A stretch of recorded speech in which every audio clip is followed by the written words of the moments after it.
है निम्न में किसका अर्थ जल होता है।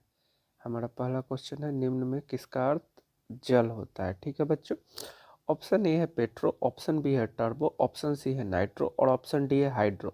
तो इसका आंसर क्या होगा? हाइड्रो। अब आइए हम लोग इसको डिस्कस करते हैं कि इसके पीछे का कंसेप्ट क्या है और इसका अर्थ जल क्यों हुआ। इस चीज़ को हम लोग देख लेते हैं।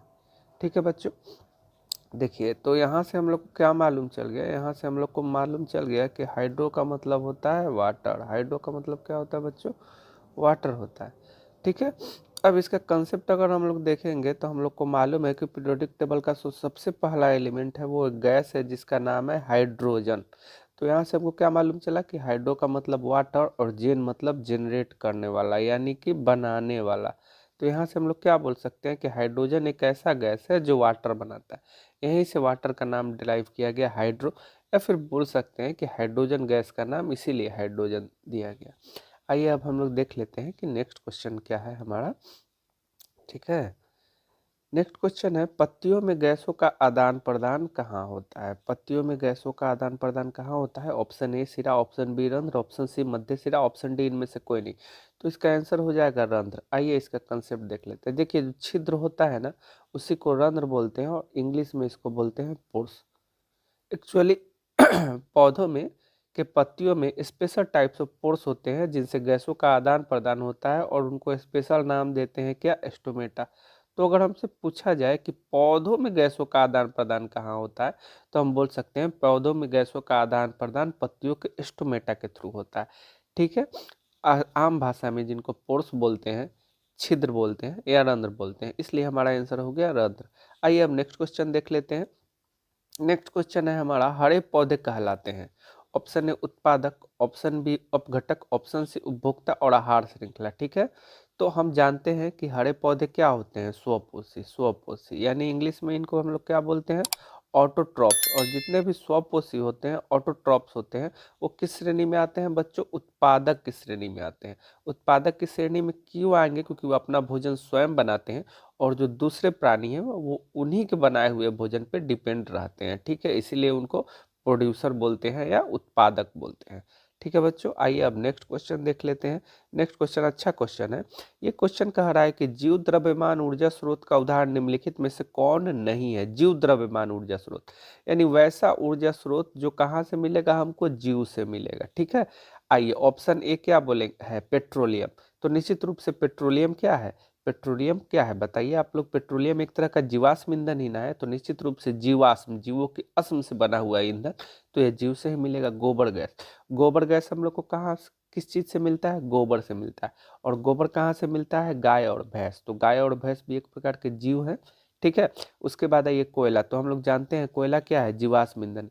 लेकिन जब हम लोग बात करें नाभिकीय ऊर्जा की यानी न्यूक्लियर एनर्जी का, तो इसमें किसी तरह का कोई ऑर्गेनिज्म इन्वॉल्व नहीं है, इसलिए हमारा आंसर हो जाएगा नाभिकीय ऊर्जा। ठीक है, आइए अब हम नेक्स्ट क्वेश्चन देख लेते हैं। हमारा अगला क्वेश्चन क्या है? अगला क्वेश्चन पूछ रहा आदर्श ईंधन में कौन सी गैस उत्सर्जित होती है? आदर्श ईंधन से कौन सी गैस तो सबसे पहले हम लोग को ये जानना होगा बच्चों आदर्श ईंधन क्या होगा। तो हम जानते हैं कि जब भी हम लोग ईंधन का प्रयोग करते हैं उससे हानिकारक गैसें निकलती हैं जिनसे कि प्रदूषण फैलता है। तो आदर्श ईंधन वो होगा जिससे कि कम से कम मात्रा में गैस निकले या फिर किसी प्रकार का कोई गैस ना निकले। तो इसलिए हमारा आंसर क्या हो जाएगा? आइए ऑप्शन देख लेते हैं। मीथेन, ऑक्सीजन, कार्बन डाइऑक्साइड और इनमें से कोई नहीं। तो हमारा क्या हो जाएगा? ऑप्शन डी, इनमें से कोई नहीं। ठीक है बच्चों, आइए अब हम लोग अगला प्रश्न देख लेते हैं कि हमारा अगला प्रश्न क्या है। ठीक है, देखिए अगला प्रश्न फैक्चुअल प्रश्न है कि पूछा जा रहा है इसमें कि पवन विद्युत जनित्र में पवन की चाल कम से कम होनी चाहिए। पवन विद्युत जनित्र क्या है? वैसा विद्युत जनित्र, वैसा इलेक्ट्रिक जनरेटर जिसमें इलेक्ट्रिसिटी यानी कि विद्युत प्रोड्यूस किया जाता है किसके हेल्प से? पवन के हेल्प से यानी एयर के हेल्प से। तो उसमें एयर का जो स्पीड है वो कितना होना चाहिए? Option A 15 kilometre per hour, option B 150 kilometre per hour, option C 1.5 kilometre per hour, option D 1500 kilometre per hour. तो इसका आंसर क्या होगा बच्चों? 15 किलोमीटर पर आवर। ये एक फैक्चुअल क्वेश्चन है जो आपको याद रखना चाहिए। आइए अब हम लोग नेक्स्ट क्वेश्चन देख लेते हैं। हमारा अगला क्वेश्चन बहुत ही अच्छा क्वेश्चन है।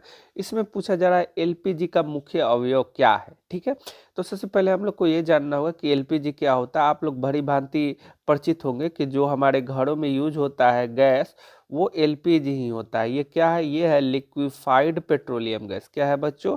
एलपीजी का फुल फॉर्म क्या हो जाएगा? Liquefied petroleum gas. और हमारे घरों में जो सिलेंडर होता है इसी उसमें इसी का यूज होता है, यानी खाना बनाने के लिए हम लोग एलपीजी का ही यूज करते हैं। और वास्तव में ये नॉर्मल ब्यूटेन एवं आइसोब्यूटेन का मिक्सचर होता है। ठीक है, तो आंसर हमारा क्या हो जाएगा? बी हो जाएगा। ठीक है, अब आप लोगों से यहाँ पे एक प्रश्न है कि हमारा जो घर में एलपीजी यूज होता है उसमें महक रहता है। अब बताइए वो महक किसके कारण होता है? आप लोग कमेंट में हमको बताइए, और अगर नहीं मालूम हो तो पूछ भी सकते हैं, मैं कमेंट में उसका आंसर दे दूंगा। ठीक है, अगला प्रश्न है, निम्न में से किस देश को पवनों का देश कहा जाता है? ये भी एक फैक्चुअल क्वेश्चन है। Option USA, Bharat, Japan, Denmark. तो इसका आंसर क्या हो जाएगा? डेनमार्क। नेक्स्ट क्वेश्चन अब हम लोग देख लेंगे बच्चों। नेक्स्ट क्वेश्चन क्या है?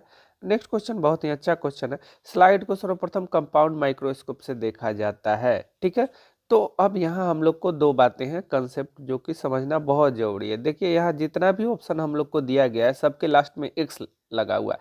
Option A 5x, 10x, 25x, 45x। तो यहाँ पे x का मतलब क्या है? सबसे पहले तो हम लोग को ये जानना होगा। देखिए x का मतलब होता है मैग्निफिकेशन। क्या होता है बच्चों?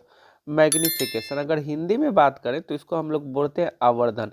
अब आवर्धन का मतलब क्या है? देखिए अगर कोई वस्तु एक गुना है, कोई वस्तु का जो नॉर्मल साइज है, और हम लोग उसको अगर 5x पे देखेंगे तो वो हमें अपने नॉर्मल साइज का 5 गुना दिखेगा।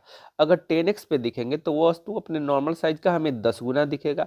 अगर 25x पे देखेंगे तो अपने नॉर्मल साइज का 25 गुना दिखेगा। यही इसका मतलब होता है x का मतलब, यानी वस्तु का जो नॉर्मल साइज है उससे कितना टाइम हम लोग उसको मैग्नीफाई किए, आवर्धित किए, यही x का मतलब है। यूजुअली देखिए ऐसा कोई नियम नहीं है कि हम लोग कंपाउंड माइक्रोस्कोप में इतना में ही देखेंगे, लेकिन यूजुअली प्राइमरी फर्स्ट टाइम हम लोग जो देखते हैं किसी भी वस्तु को वो 10x पे देखते हैं। ऐसे आप लोग जब कंपाउंड माइक्रोस्कोप देखिएगा तो उसमें 2, 3 या उससे भी ज़्यादा लगे रहते हैं मैग्नीफाइड लेंस, मैग्निफिकेशन के लिए लेंस।